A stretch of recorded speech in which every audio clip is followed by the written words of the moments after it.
If you work in quality control at a candy factory, you know strict safety regulations come with the job. It's why you partner with Grainger. Grainger helps you find the high-quality and compliant products your business needs to inspect, detect, and help correct issues. And the sweetest part is, everyone gets a product that's as safe to eat as it is delicious. Call 1-800-GRAINGER, click Grainger.com, or just stop by. Grainger, for the ones who get it done.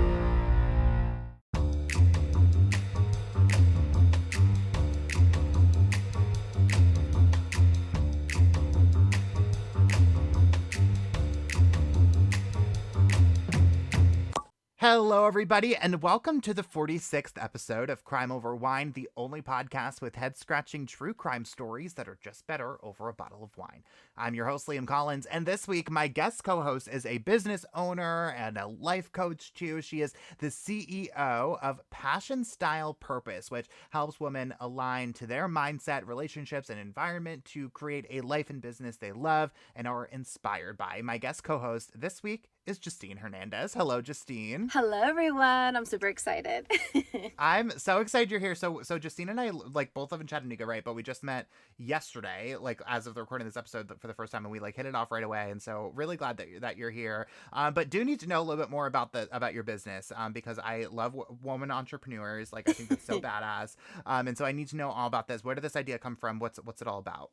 So it's really funny because I was in the self-help world for many years, and I used to do events and getting people together and really loved it. And I started dabbling into feng shui, and feng shui is the art of how to create flow and abundance and prosperity in your house. And I just realized that a lot of obstacles that people experience also reflect in their home, whether that looks like clutter or not feeling satisfied in certain aspects of your life. And so I'm able to look at the vibe of the house and the energy of the house to see where can we shift that so that you can live an abundant life and your environment starts reflecting what you truly desire versus what you are stuck in.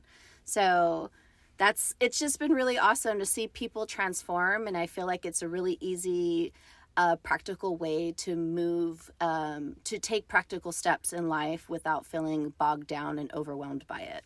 So yeah, well, that's so fair, because I always feel whenever I am feeling kind of stuck in something, I'll just rearrange my room and that kind of thing. A lot of people do that, and I feel that's probably part of that too, right? Yes. Of just just a little change of perspective and that kind of thing, and maybe it just works better. Yeah, especially imagine. I mean, I don't know about you, because I know for girls that when we have hips, we end up bumping into things and having all these bruises. So it's running into the corner of the desk because it's so tight. Yeah, and so taking all those things into account and really okay, how can I create a space that I'm not running into everything and I can actually find the stuff that I'm looking for, and I feel more clear-minded and I can optimize my space and myself and trying to accomplish the things that I want to get done, but don't always have the energy for. Yeah, fair. Love that so much. It's all about those little things, just getting yourself going, right? Exactly. That's how I started this podcast, so love that. So, well, let's celebrate your great business idea and your the great ways that you're helping people with a glass of wine. What do you say? Oh, I'm so excited. I already just opened this bottle up and she's getting right to it. Oh yeah. I'm pouring myself a nice pour. Yes, and she also said moments ago, just because this is not video, but everyone deserves to know, she right before we started recording, she was like, I think I'm gonna put some glitter in my wine, and so she is now drinking what looks like a real pink rosé, but it's not rosé. It is definitely a white wine. So. Yes, and it just has glitter in it. Well, this week we are drinking Badissa's Pinot Grigio. It is an Italian white with delicate notes of exotic fruits like grapefruit and oranges, and it pairs well with pasta, rice, or fish dishes, which I also feel is a lot of Pinot Grigios. Pinot Grigios go really, really well with those really light dishes. That's what you really want to go for, and so it adds up here for sure. Yeah, and I'm not typically a Pinot Grigio lover. That's just not my vibe. But so we're gonna see how it ends up working out. Yeah. Here. I kind of like it in a sense of I can see this with a garlic pasta, white pasta. Yeah. Oh, that sounds really good. I know. Really good. Well, cheers to you, Justine. Let's do this thing. Cheers to you. Thanks so much for coming on. Salud. Oh, grapefruit, orange. Yep. That's definitely it. Oh, yeah. Ooh, okay. Okay, but it's giving. Hold on. It tastes just like a wine that I know, and I can't think of the name of it right now. But it's very, very good. It's the fruit and fruitiness in the back of the mouth, right? Yes. That's where we're going for there. And I could also very easily see this going well with rice or pasta or rice, pasta, or fish. For sure, I'm not a huge fish person, but I can see that working really, really, really well with this. It's definitely giving Mm-hmm. like drinking by the sea kind of thing, right? Yeah, like a Taco Tuesday, like fish Taco Tuesday Mm. vibe. Yes, yes, yes, yes. I do like it though. Listen, I enjoy Pinot Grigios. I think if those are usually my go-to whites. Because it's like right in the middle of the road. It's not too strong. It's not too sweet. It's not too like it just is like a real nice like time kind of thing. And I Yes. also like Pinot Grigio, I feel like is a very social white. Like, so it's just like a white that's not going to put you to sleep, but it's going to like get your energy up a little bit and get you chit chatting and that kind of thing. Mm-hmm. And Justine, that is exactly what we're going to need for the case that I'm trying to tell you about this week. Because there is like so much yet so little to talk about here, and I have a feeling we're going to need all the wine we can get to get through this case. So, what do you say we get there? Oh, I'm excited. I'm ready to learn about what happened and just enjoy this delicious wine while we're doing this. Well, let's do it, Justine. So, this week I want to tell you a story of a missing woman that has been breaking the hearts of a small West Virginia town for almost a year now. And this is a case that needs your attention immediately. A night out on the town turned into a mystery that has led the whole town to wonder what really happened on December 3rd, 2022. This week, I want to tell you the story of Gretchen Fleming, the woman who vanished from the My Way.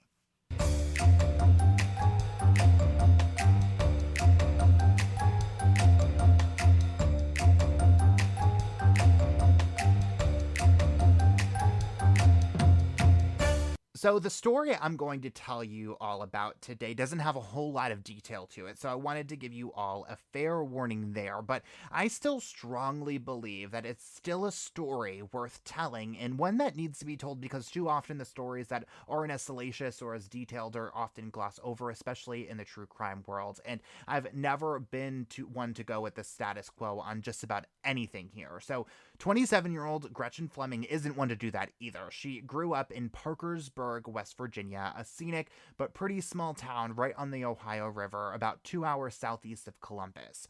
And it's pretty clear just looking at pictures of the town compared to pictures of Gretchen that she did not feel like she belonged in Parkersburg at all. You can tell she had much bigger hopes and dreams and belonged in a city that could keep up with her. Her friends and family describe her as a very unique. She didn't dress like everyone else, certainly didn't act like everyone else, and it didn't bother her to stand out against everyone else in town.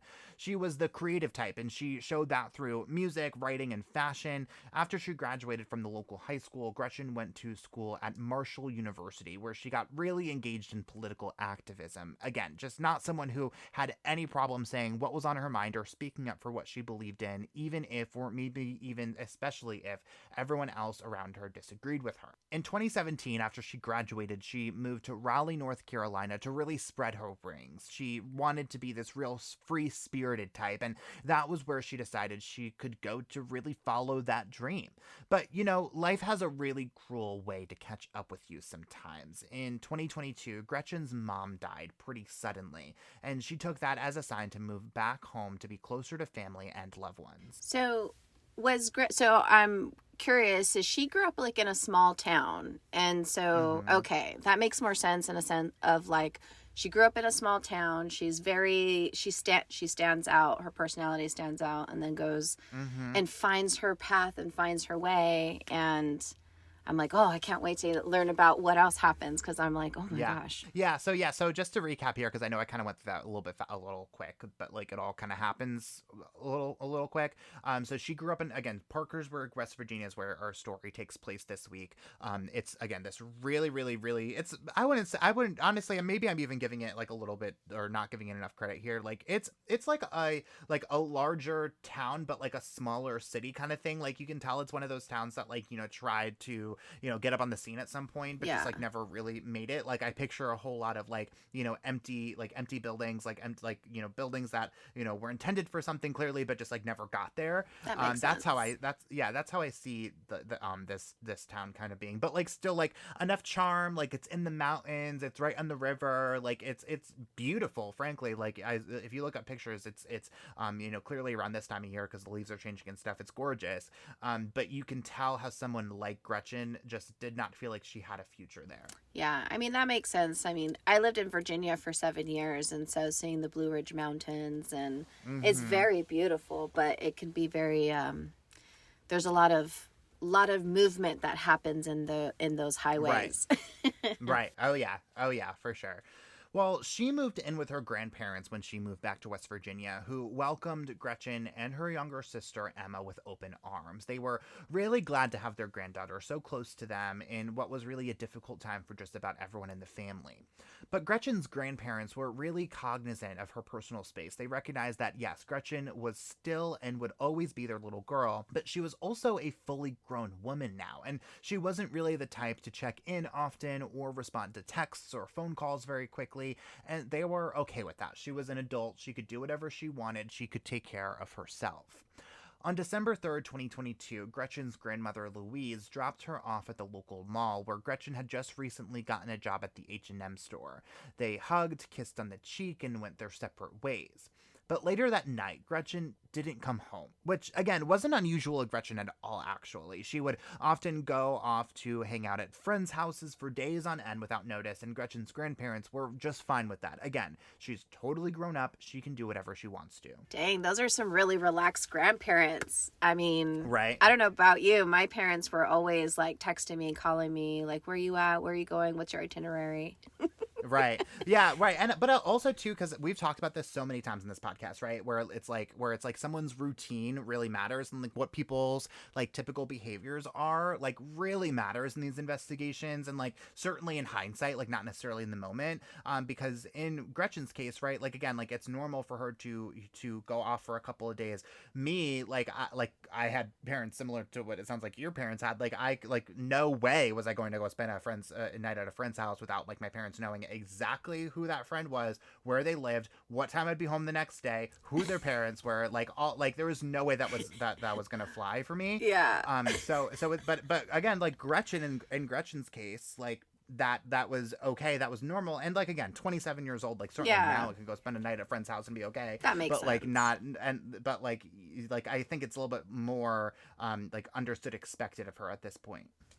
Yeah, that's rough when you have that your natural routine, and it's what kind of like causes you not to be found for a little longer than expected. Yeah, right, exactly. And, with that being said, too, Justine, what wasn't like Gretchen at all was being away for more than 2 or 3 days at once. And by the time it had gotten past that point, Gretchen's grandparents had gotten really worried. And by more than a week after anyone had heard from or seen Gretchen, they had had enough, and they decided to call police to report Gretchen missing. Oh, man. Yeah, like, what do you do by then? Because she could be somewhere in another state, in another area. Maybe her phone died. And like in fairness too, right? Because like I'm sure all those questions kind of came through their head at some point throughout this whole thing. But it could also be like, who even knows if like December 3rd was really like when whatever happened to Gretchen happened to her. Like maybe she did go spend a night or two at a friend's house, and then like was like on her way home, and then something happened. You know what I mean? So it's like it blurs the timeline so much during like really critical moments of this whole investigation. And so it like, and certainly we're talking, so she was reported missing on December 12th, and the last time anyone had seen her, as far as anyone else knew at this point, was December 3rd. That's 9 days. That God knows what could happen. Wow. And like in between that time point, which like doesn't really seem like a lot of time, I feel like, to me, because my life moves so quickly, but like is a lot of time for a potential criminal investigation. Yeah, I agree. And I'm just like, Maybe she met some guy or something. Well, let's find out what happened. Yes. Probably Justine, right? Well, so right away, it's clear that the Parkersburg Police Department is going to take Gretchen's case very seriously. They put out flyers and send her photo to the local news outlets. They aren't messing around here at all. And this could really be due to a number of things, right? Like, number one, Gretchen hadn't been seen for 9 days at this point. So we are like far beyond the, magical 24-hour time frame that some agencies use in missing persons investigations for a reason I still don't freaking understand. This type of, the second thing, though, is this type of thing, really doesn't happen in these kind of small towns, right? Like, maybe occasionally the mistaken missing person, a child that goes missing for a couple of hours, but not someone who seemed to vanish in the middle of the night more than a week ago. And plus, the final point, like, again, this is a small, close community, and we are going to talk about that a little bit later on, but point being, these people know everyone in this town, and I read that some of the officers investigating Gretchen's disappearance even knew Gretchen personally, like, some of them even went to high school with her. Oh, man. I could not imagine having to know someone personally that has gone through like this experience. Yeah, and it reminds me of so episode 39 of this podcast, we talked about the Louise Ogborn case, right, where it was the lead investigator on the case, the reason that he was, or one of the main reasons, I guess I should say, that he was so inspired to solve that case and to close it was because he, like, once he like realized who this girl was, who Louise was, he was like, I know this girl, I know her parents, like, I live right down the road from this girl. And so these small towns, right, and like I grew up in one of these small towns where like I knew all the cops, like, if I didn't know one of the cops, like, I knew I had a friend who knew that cop, like I like, it's like you couldn't pull me over without like, without me being able to like text a friend and be like, hey, like, sorry, like your husband just pulled me over, sorry, you know what I mean? So it's like I know what's going on here, and I know that this hits home like in a way that that just simply would not hit home if it was in Chattanooga, kind of thing. Yeah, that makes sense. I'm like, ooh, that's like, yeah. Yeah. Well, so right away, police start to gather leads for trying to find any sign of Gretchen, and they do. Through tips and video surveillance, they find out that she was at a bar the night that she had disappeared. Crime Over Wine is proud to support Emancipet. Today, there are over 60 million beloved pets across the country whose families cannot access or afford veterinary care. With your help, Emancipet is changing that. Emancipet is a nonprofit that offers low-cost vet care for those who need it most. They rely on donations to keep their costs low for pet families across the country. You can support Emancipet's mission at emancipet.org.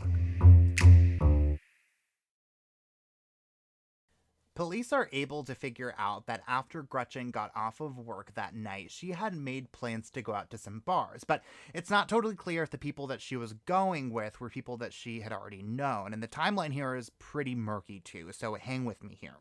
Through video surveillance, detectives figured out that Gretchen went to the Front Row Sports Bar and Grill, which server said she was a regular at. Now, at the bar, she was seen talking to someone and getting apparently increasingly intoxicated as the night went on. Gretchen stayed at the bar until about 11 that night when she left with a completely different person. Ooh, okay. So wait, she came with one person but left with another. Yeah, but the detective said both of the people who she was seen with at the Front Row Sports Bar and Grill are not considered persons of interest in her disappearance. But again, it's not even really clear who these people are. So I see your face, Justine. Hang with me here because it gets a little clearer maybe. From the Front Row Sports Bar, police are able to determine that Gretchen went to the My Way Lounge and Restaurant, which is about 7 minutes away from the Front Row Sports Bar. But it's honestly not even totally clear how she had gotten there, possibly with this other person, but again, like, not clear at all.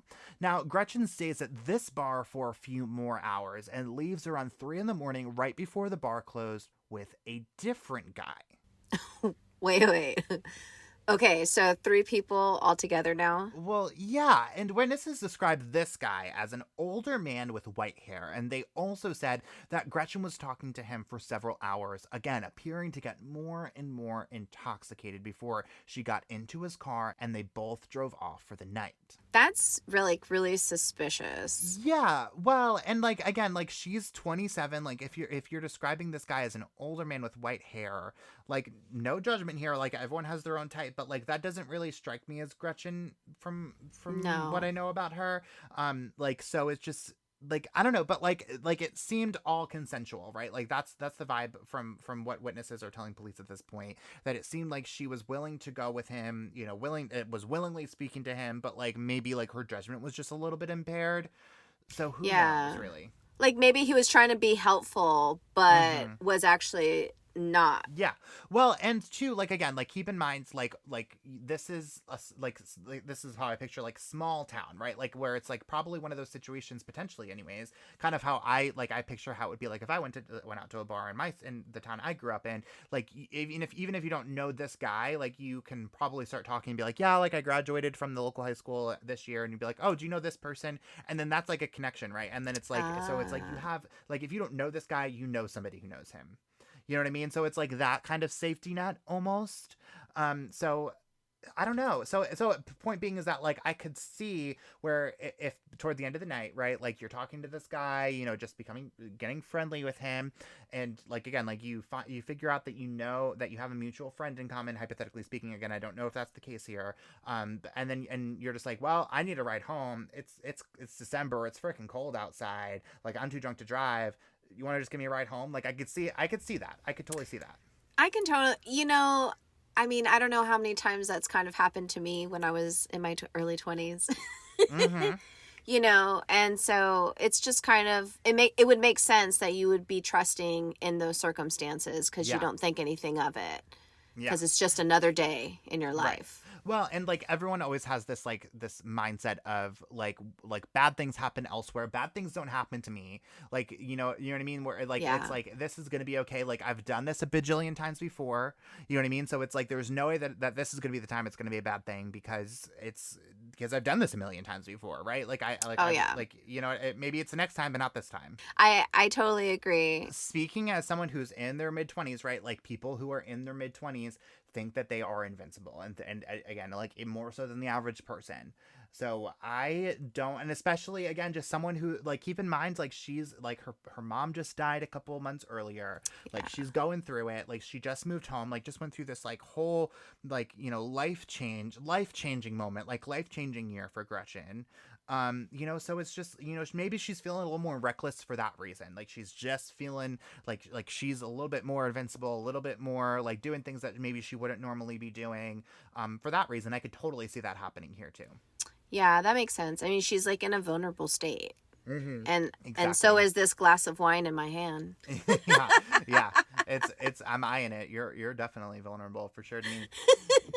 Well, now this is the last time that anyone had reported seeing Gretchen, so detectives use this and go try and retrace Gretchen's footsteps that night.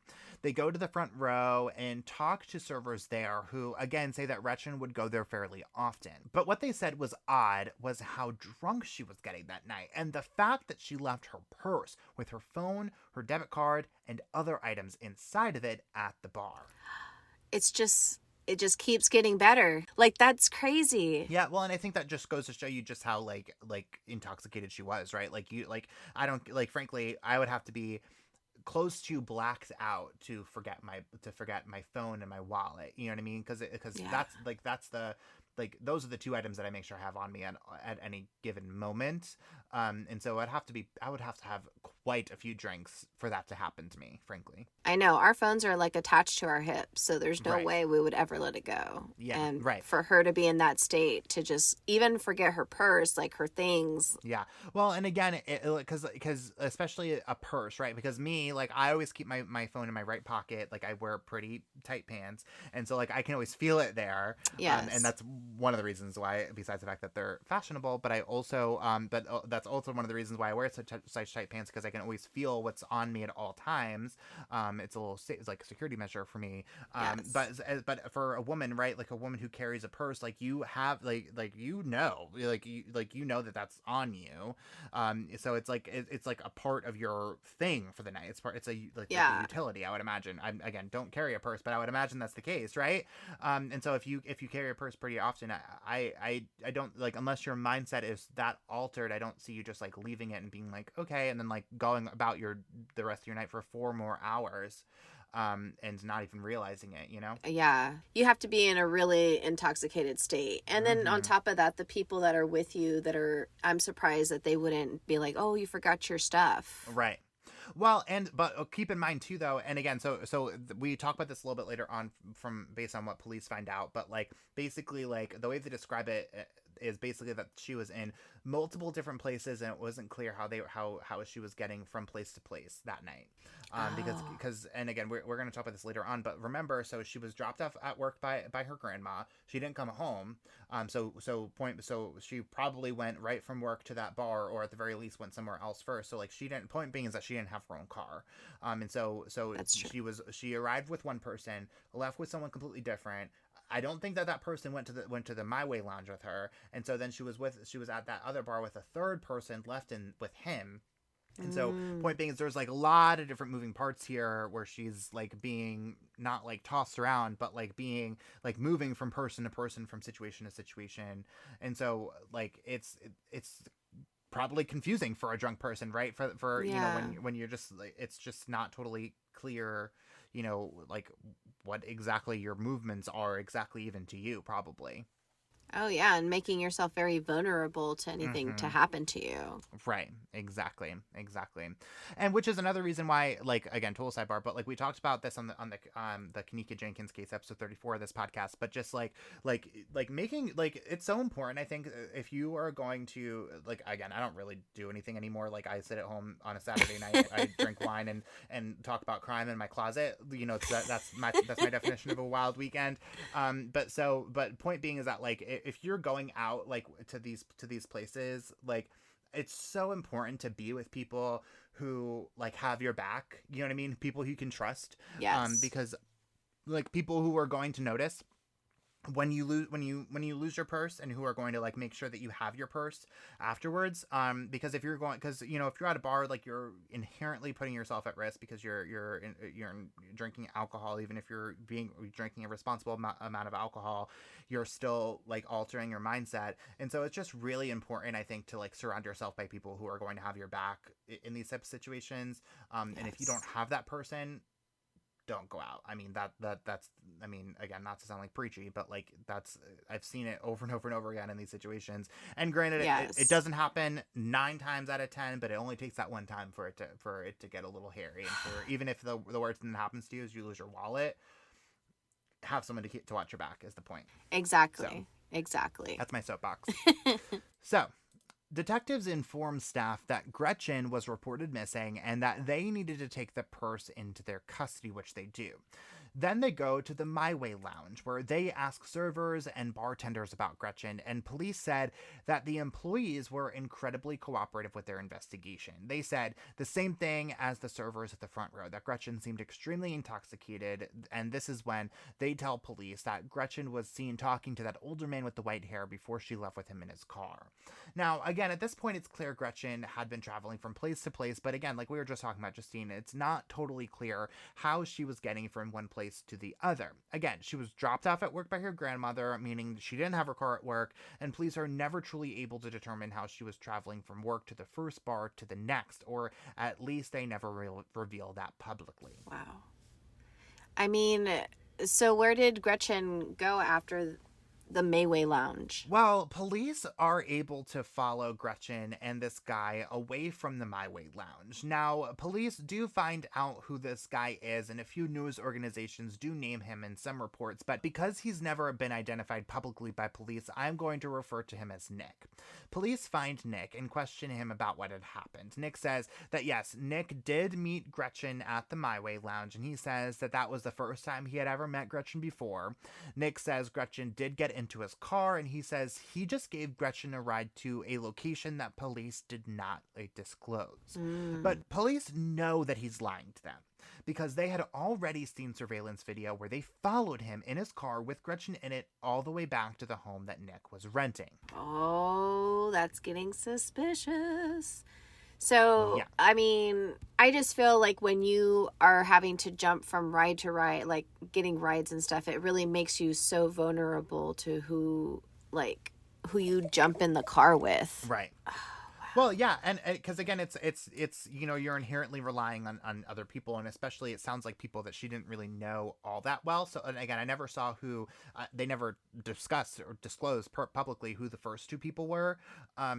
We don't really know if she knew them all that well, or if they were friends or knew them at all. But we do know that she does not know that she did not know this last guy Nick.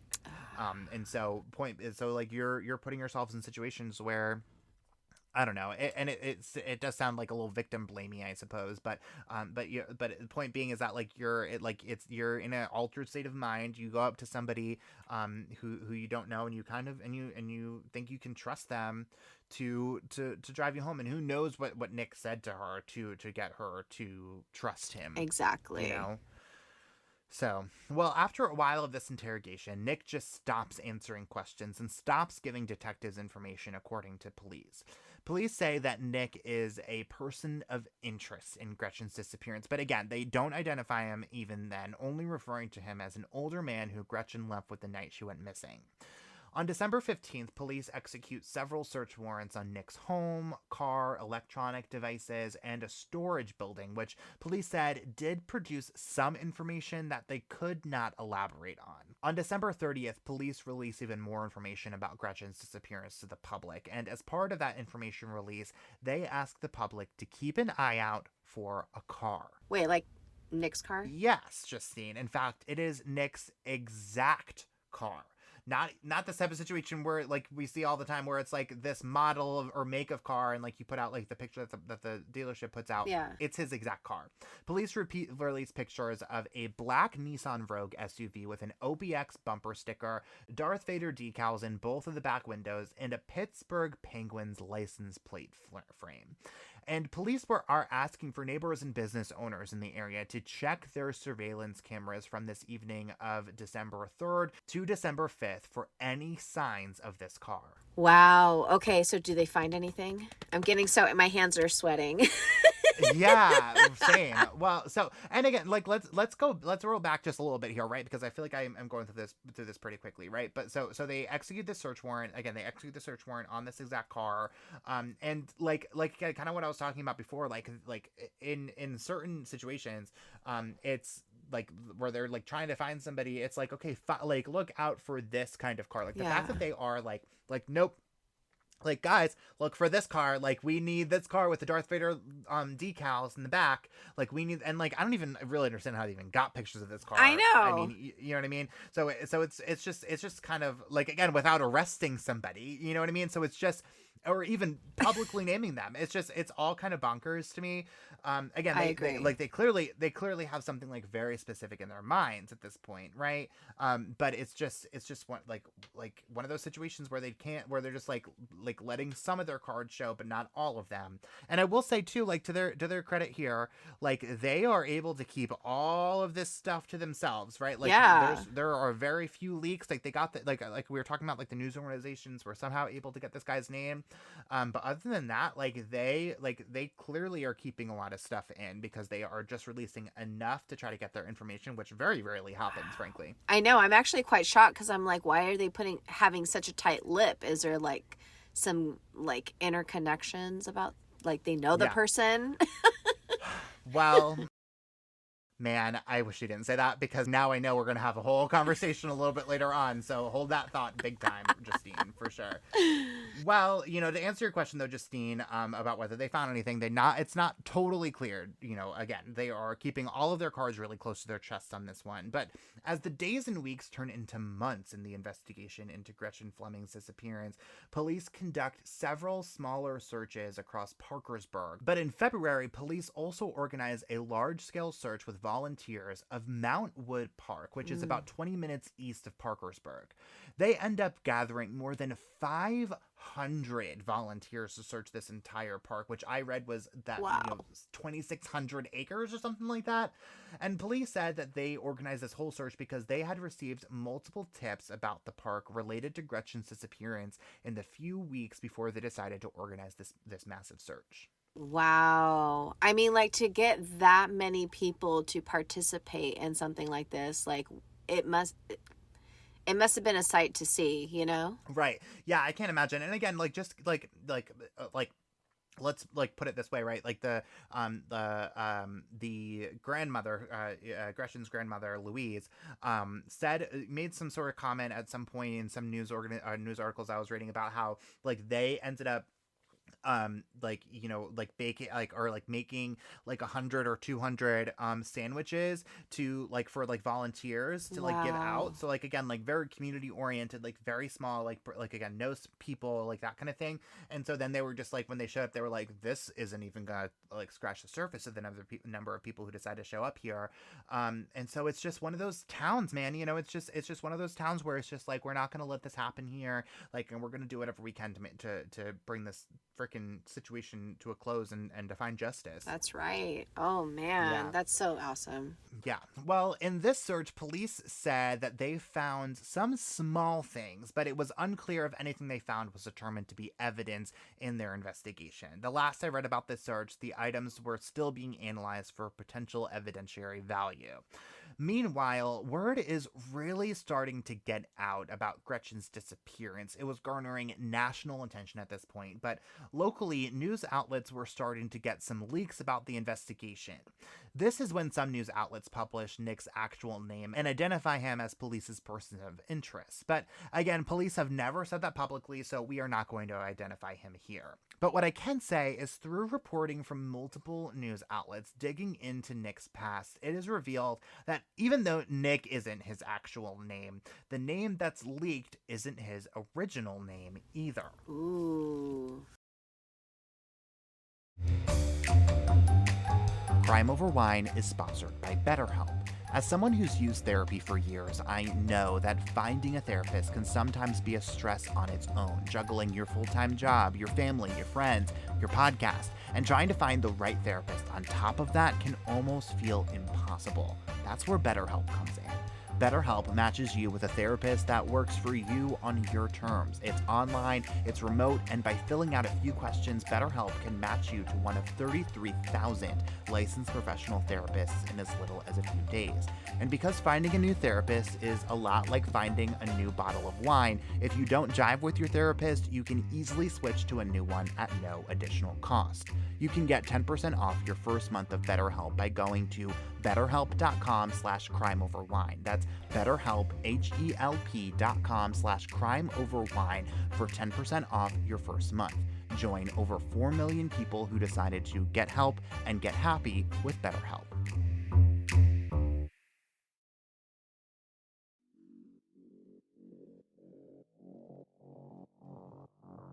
Hello, Crime Over Wine listeners. I am Rachel. And I'm Heather. We are the hosts of Like Mother, Like Murder. We bring you the good, the badass, and the crime. Each week, we bring you stories from missing and murdered to survivors and women who empower you. And of course, some mom talk sprinkled in. Check us out wherever you get your podcasts at Like Mother, Like Murder. And give us a follow on social media so that we can say hi. Okay, love you, bye. Okay, love you, bye.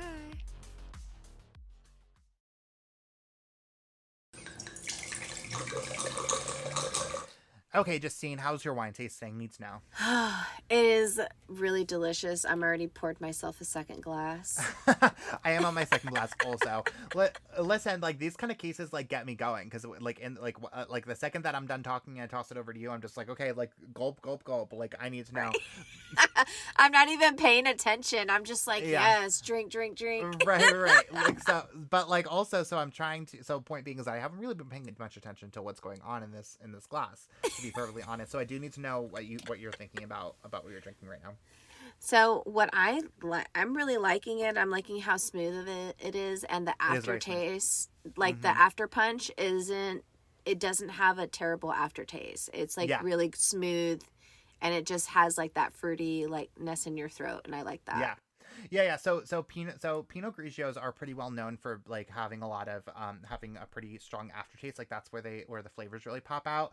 And this is definitely true to that, right? Because I'm not really getting a whole lot in the front, but I'm getting a whole lot in the back here.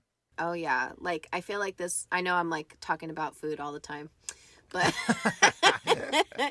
this would pair really well with a Gouda cheese. Oh, you're right about that. Listen, I love a cheese board so much. I'm so into that. So I really want a cheese board now. Oh man, I'm sorry. I'm literally about to go. Like as soon as we finish recording, I'm gonna go to Publix and get a cheese board because I'm into it. But this wine is giving like that kind of pairing here too. You're definitely right about that. I know. I'm a pasta, cheeses, charcuterie board. Yep. Yeah, and it's pretty light too, which is definitely not the vibe I'm getting about this case at all. This one's pretty dark. Honestly, luckily I have a wine that's making me like be a little chit chattier because there's a lot to talk about here, and we teased it before, Justine. We're gonna have a lot to talk about right now, so let's get there. I can't wait. I'm ready for it, and I have my glass of wine to keep me comfort. Yes, love it. That's my favorite comfort item. Well, let's get back to this. So like we were just saying, we just left off on a pretty big cliffhanger, Justine, and we're about to learn more about Nick's past. So let's get there. Multiple news outlets report that Nick used to go by a totally different name than the one that is eventually leaked. The name Nick actually goes by today. He used to go by Daryl Lott, and he has a pretty checkered past, but again, I won't be discussing any of that here since police never, publicly identified him as a person of interest. It is out there for you to go see if you want to, but we're not going to talk about it here. But the most interesting part, and what I can say, is that he also used to be a local police officer. Ooh, see? There it is. There it is. Right. Well, and so to be clear, like when this is published and is public knowledge, like the town goes wild. It's like all sorts of accusations, about like misconduct with the police department. Like this is why, they're talking about this dude but aren't arresting this dude. Like this is why it seems so obvious to everybody else. But but also like to their defense, first off, like the family says over and over and over and over and over again that these guys, the police department, is handling it super well. Like they are so satisfied with what they're doing. So like that's not their concern at all. So it shouldn't be the public's concern. And also too, like they don't really have a lot. Like just because you leave a bar with somebody does not mean that they are responsible for you going missing. Like the last person to see you alive is not the person responsible for you going missing or for your death. Again, we don't know if Gretchen's alive or dead, but like that's the point being. Exactly. I mean, at the same time though, it's like if it looks like a duck, it quacks like a duck, then it might be just a duck. Listen, like Nick is my number one suspect at the moment. Don't get me wrong. Yeah. But it's not enough to lock you up, right? It's simply true. not. Yeah. So like all these people like screaming at the top of their lungs that this looks like misconduct, like it's not simply not true. It's like they're doing the best that they can, like genuinely, like they're organizing all these searches, but also too, like I can see where from like the casual observer, like this looks like a little suspicious, fishy, yeah, right, whereas because cops look out for each other, I mean, period. I mean, so I could see where it's just like, okay, well, let's just like look the other way. Like I could see how that could be the assumption here, but I just wanted to be so clear because there's been so many conspiracy theories about this case. That's not happening in this situation at all. Yeah, from what I understand. Yes. See, and I think it's easy to, like you said, like from a outside perspective of not knowing all the nitty gritty and the details, it's easy to be like, oh my gosh, like it was him, or all these different kinds of things. And so it's good that we're able to like trying to put the pieces together and seeing where was Gretchen and what happened to her, and trying to find like, it's just hard to ignore the nuances of like, why did he change his name? Right, exactly. Well, and too, because we were literally just talking about this yesterday, Justine, about TikTok and how much I hate TikTok. Yes. This is one of the reasons why I hate TikTok, because those theories just go rampant on those kind of platforms. Frankly, same thing with platforms like Twitter, that kind of thing. So it's really easy for those kind of rumors and those kind of, unfounded claims, those kind of conspiracy theories to go wild on social media these days. And so that's frankly why it's a little bit more popular popular for those kind of wild theories to be circulated, or assumed, today in missing person investigations today. And frankly, like, I've covered those kind of cases where it's just so hard to like find the truth and to report the truth and to not get slammed when you actually report the truth because you saw that one TikTok that said the complete opposite. You know what I mean? No, so, I totally hear you. Yeah. So it's just so point being is that like it's like in this kind of small town and in this kind of day and age, it makes sense to me to that this is happening. Yeah. Wow. I'm learning so much. Well, there you go. But again, police and the family say that this is not the case. They are working around the clock to find Gretchen, and the family is confident in their ability to find her and bring whoever is responsible for her disappearance to justice, even if that person is Nick. But it's really hard for this really small community to wrap their heads around that or to keep quiet during this really complicated investigation. And these rumors, and I want to be totally clear again that they are only rumors and that's it, are putting this really unfortunate cloud over the investigation.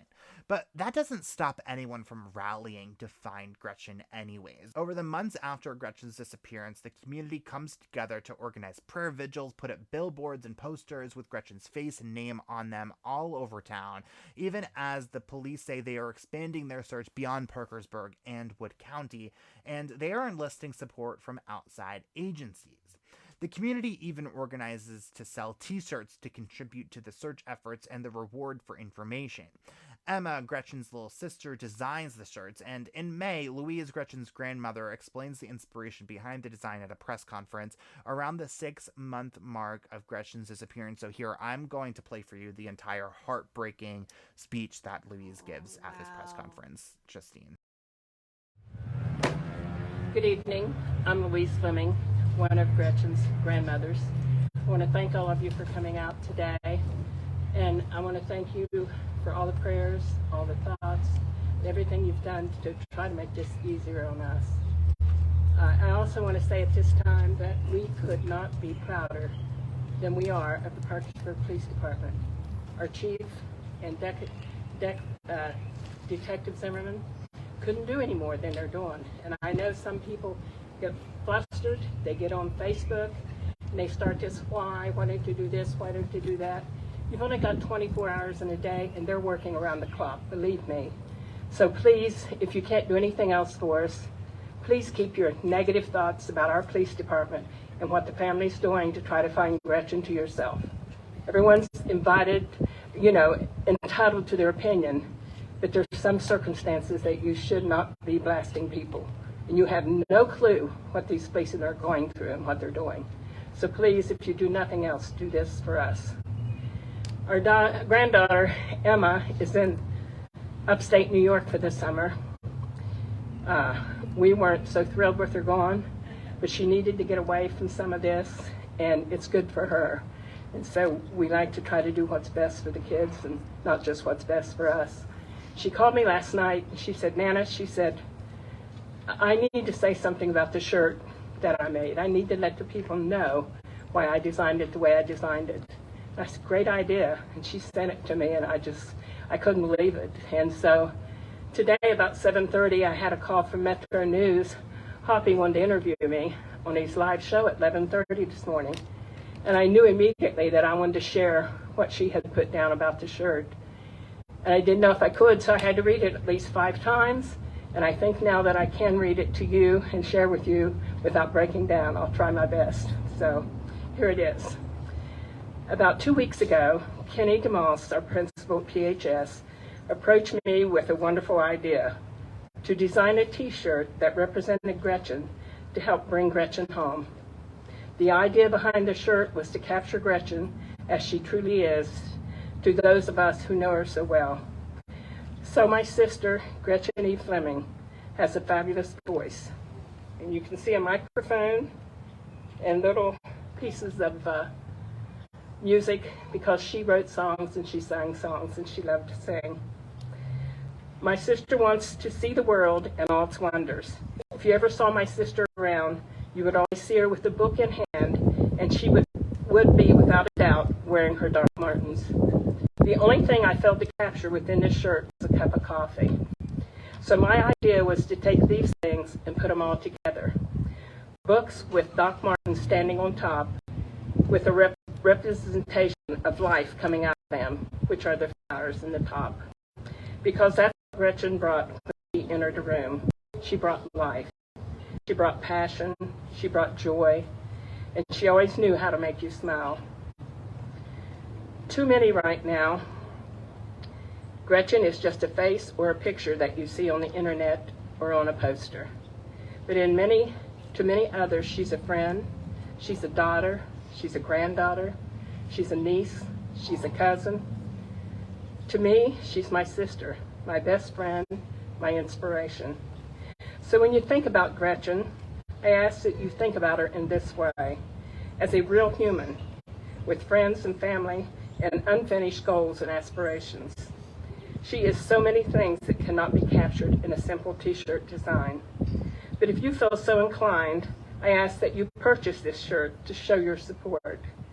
And I beg, if you know something that could be the least bit helpful, even the smallest thing, please, please call Detective Zimmerman at 304-424-1072. Thank you, Emma Fleming. Wow. No, that message was really powerful. And the fact that she had to tell people to mind your business. Yeah, well, yeah, and again, so because that's what, again, what we were talking about TikTok before, that's what bugs me so much about TikTok, because it's no one freaking cares about what your opinion is. The only people whose opinion matter in this situation are the detectives and Yes. the victim's family. And so it's all the people, frankly, I don't even really care about my own opinion, but it's important to share it at the same time. And so point being is if you start getting into the hypotheticals and the Yes. assumptions here, it's only doing more harm than good. The power of social media should be to share stories far and wide, so that way there isn't a single person possible who Yes. doesn't know about Gretchen's case. But so when you just share these wild conspiracy theories based off of one thing that you think may have happened here, it causes problems. And so and evidently, I mean, and again, who knows, they're already at a disadvantage because they didn't get to this case until 9 days after anyone had seen her. And so now they're 6 months later, and you're just sharing misinformation online. So anyways, I say all that to say that the people who listen to this, who are those keyboard warriors, chill the fuck out. Chill the fuck out. We need you to chill the fuck out, because you're only doing more harm than good. Exactly. No, I think that's wonderful, a good point, because it's important to look at the facts. And if you are so far removed, just because you heard a story, heard a story, it's better to know the meat and potatoes. If you weren't physically there, then you shouldn't have an opinion about something. Well, and it's almost better, because there are all these cases where, you there's so much information out there, but in this case, it's so minimal, and it's I have to imagine that detectives know so much more than we do. I just have to, and so I'm almost wondering, okay, well, is it better to let the whole hog out and let everyone know absolutely everything you know about this case, so that way the conspiracy theories stop, or is it better to hold as much as you can in, so that those conspiracy theories don't start? You know what I mean? So it's where's the balance there that you have to play? And clearly, I think that's pretty obvious that if that name leak didn't happen, then who's to say maybe the conspiracy theories wouldn't have started, at least as it related to him, because no one would have really known who he was. I mean, that's a good point, because then once you're able to get it's kind of there's no room to distrust, because you know that it's getting taken care of, and once you know, ignorance is bliss. Exactly. Yeah. Well, speaking of the reward that Louise was talking about, the community really comes together to make coming forward as enticing as possible. Gretchen's dad, David, spoke at the press conference immediately after Louise. I guess it's my turn, and I do not public speak very well. I do not know how to write a speech, so this is what I came up with. Hello, my name is David Fleming. Gretchen is my daughter. As many as you know, Gretchen has been missing for 6 months now, and we will not stop looking and searching for her until she isn't found. And a lot of you are helping with that, and I appreciate that. I'd like to thank Mr. DeMoss for arranging this platform for keeping her name out there. She was a graduate of PHS. She's a gentle, kind soul, and who would never hurt anyone.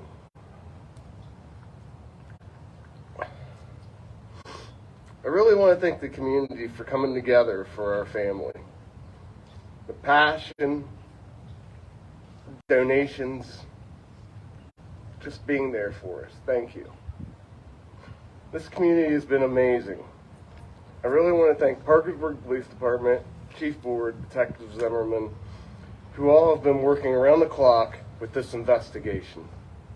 This is an active investigation, and they won't quit until the answers are found to what happened to Gretchen.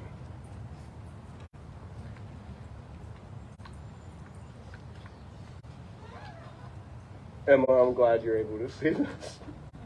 We have Emma on FaceTime. Emma's on FaceTime. In conclusion, I'd like to announce, due to the overwhelming kindness of local business owners here in this community, they would like to donate another $35,000 towards the reward. That's going to be raising the award to $100,000 for anybody that has any information, knows something, a snippet, heard something. Please come forward. We want answers. We will never stop. Gretchen, I love you. We will find you, I promise. We will seek justice against anybody involved in her disappearance to the fullest extent of the law. I really want to thank everyone in this community for the love, support, prayers, and just thank you. They have a reason to be silent, and I know the community wants answers and wants information, but they cannot give that to you because this is an active investigation. We got to let them do their work until we find the answers that we deserve. So that's all I want to say about that. I know everybody wants to be informed. We can't inform you. They can't inform you. They can't inform me of what they're doing. So please take that into consideration when we want to be told. Not everybody's being told. They have to keep that to themselves so they can find the answers that we're really wanting. So I really thank you. I didn't mean to cut you off. I really thank you guys for your support. This community is amazing. Thank you. Wow. Yeah, I mean, you can just feel the just done with it. Yeah. You can just tell that the number of Facebook comments that they've had to decipher and sift through that just spew out just horrible, wrong information and hateful things is just getting to him. Probably, honestly, it seems like even more so than the fact that his daughter is missing. In my opinion, I would have been so frustrated as well because it's who are you to want so much more than what I get as a parent? Right. Yep, exactly. Yeah. And that's the thing is that they're so often even the family, the direct family members don't know a whole lot about this case because the police can't even really tell them stuff. You know what I mean? Because they need to keep their cards that tight. So I mean, I would imagine that the police haven't really told them that much more than what they've told the rest of us. Yeah. I mean, that's just based on what I just heard. That's my guess here. But I mean, also, I mean, they would be, if anyone would, I mean, obviously, if anyone's entitled to know anything, it's David, Gretchen's dad. But I mean, I just got the vibe that he doesn't even really know all that much, and the fact that he's trusting of the system, even though he doesn't really know all that much, again, just goes back to show you that everyone else should just shut the fuck up, yes, and calm the fuck down, because if he can live with it, then without knowing all that much or knowing what the heck's going on, fully, then the rest of us can too. It's just really funny, I was, before jumping on here and learning about Gretchen, I saw a video about it where the father was doing an interview and with the stepmom and was talking about how like they still don't know, you know, and they like the police department is doing the best they can, you know, and it's like they're literally rooting and telling the people stop harassing the police department. Right. Well, and like, and because it would have been so easy for them to like jump on that bandwagon and like hammer back at the police department to say like, why aren't you doing more? Like, if anyone deserves to do that, it would be them. Not to say that the police department deserves that. Yeah. I have no reason to believe that they do. But like, if anyone like, you know, deserves to make those kind of claims, it would be the family, and they're not even doing it. And so it should just go to show you that what's happening here is you know, it's cool, like where everyone's fine. Like, people online should just calm the fuck down. It's that simple. And like, there are so many Reddit threads, like so many freaking, you know, it's everywhere. It's absolutely everywhere. The Facebook group, I mean, is unhinged. Really? So it's just, I mean, I shouldn't say unhinged, but there's a lot, like, I mean, I was trying to go through to just like get like the latest information, and it was just scrolling past of like, well, why haven't they arrested the dude? And it's like, well, they don't have enough information to arrest anybody at the moment. Like, you know, would you like just think about it this way. Like, would you rather have police arrest somebody now because that's the best person that they have, but they don't have a whole lot of information, and then have that person get off on it, and then all of a sudden, like, the person, you know, and then later on find out that was probably a right person, but they just got exonerated, and then you can't retry them? Like, would you rather that, or would you rather them have, you know, them wait long enough to get all the information that they need, so that way they can try them and get the right person convicted? Exactly. On the right charges. And too, like we didn't even talk about this. Like, her body hasn't even been found, right? Yes. Again, assuming that she's passed, right? Like, that's probably the assumption here. Or even if she hadn't, right? Like, hasn't, like, we need to know exactly what happened to her, so that way we can put the exact right charges on whoever's responsible. Yeah. But point being, until that happens, like, it's super freaking hard to charge somebody, because what are you going to charge them with, right? Like, if you charge them with kidnapping, that like, there's not enough evidence that she was dragged away unwillingly, because the last that they put out publicly is she went with him willingly. So there's not enough evidence there. They need a body. You know, they need a person or something. Exactly. You summed it up pretty well, right? Again, if you're gonna go forth with murder charges here, it's super hard to do that unless you can convince me. Because if I'm a jury member, like, I need to be convinced not only that this person did it, but that person's actually dead. Yeah. You know what I mean? And right now they just simply don't have that much evidence to prove to me, anyways, that Gretchen. Because frankly, like, my assumption here, you know, absent, I do think that probably the most likely situation is that she's passed. But like, but my other assumption here is that maybe she was, you know, unfortunately, I hate to even go here, but like, unfortunately, probably like sold and trafficked. You know what I mean? So it's like, that's a monumental charge to put on somebody.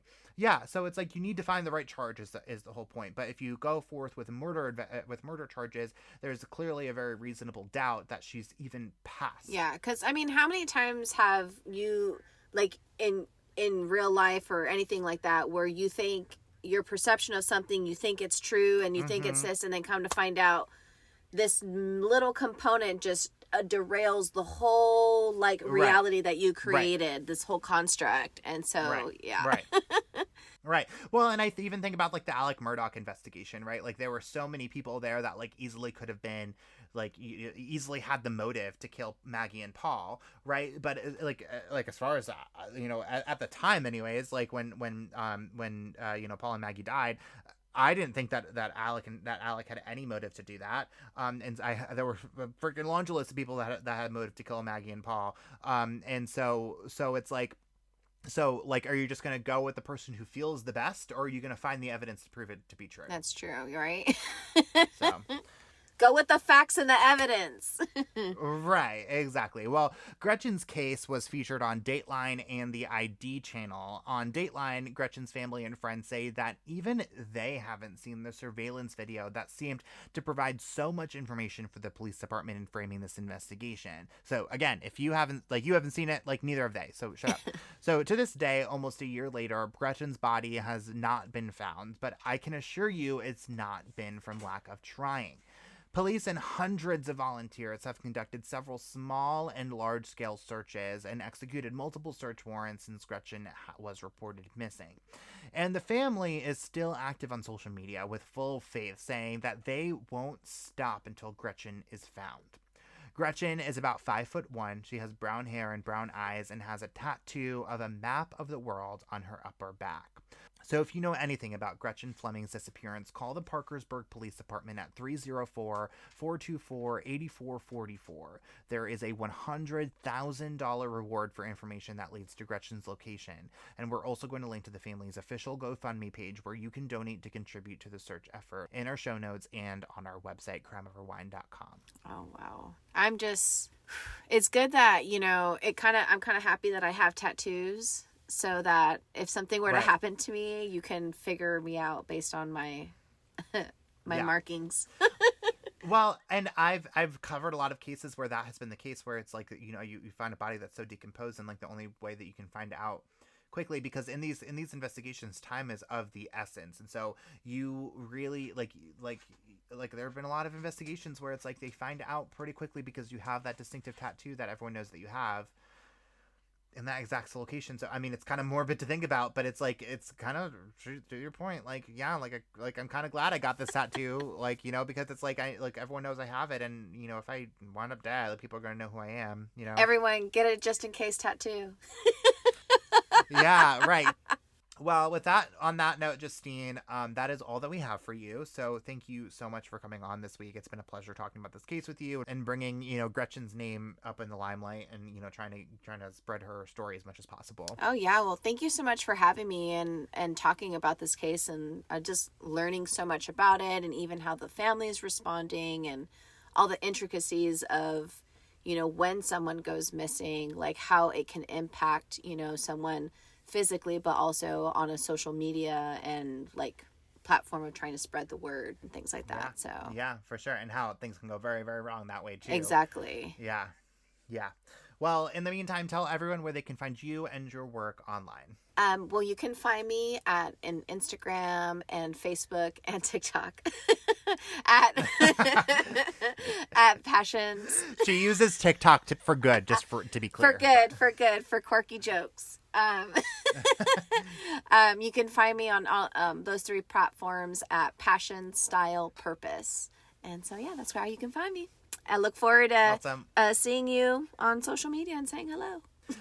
Well, I do require a consultation, so that's my exchange. I didn't tell you until we were at the end, but that is my price for having you on the episode. Ooh. So we'll make that happen. So, all right. Well, thank you again so much for coming on, Justine, and thank you all so much for listening. We are going to put all of our sources on our website so you can read everything for yourself and probably come up with a few theories too. And if you are just loving this podcast and are just looking for a way to tell everyone and anyone about it, the best way to help people discover this podcast is by leaving us a 5-star rating and a review wherever you are listening right now. So make sure you follow us on Facebook, Twitter, and Instagram. And if you're wondering what we have in store for you next week, here's a quick sneak peek. Hello, everybody. It's Liam. And I'm Jennifer Foltz from the podcast Consignment Therapy. And next week, I'm entering the Crime Vineyard, and we're going to tell you the story of a pair of twins that went out for a walk on a Sunday afternoon but never came home.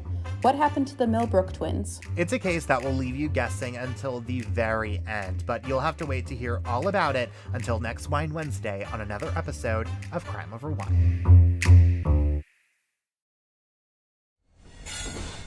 Proud member of the Podnuga Network,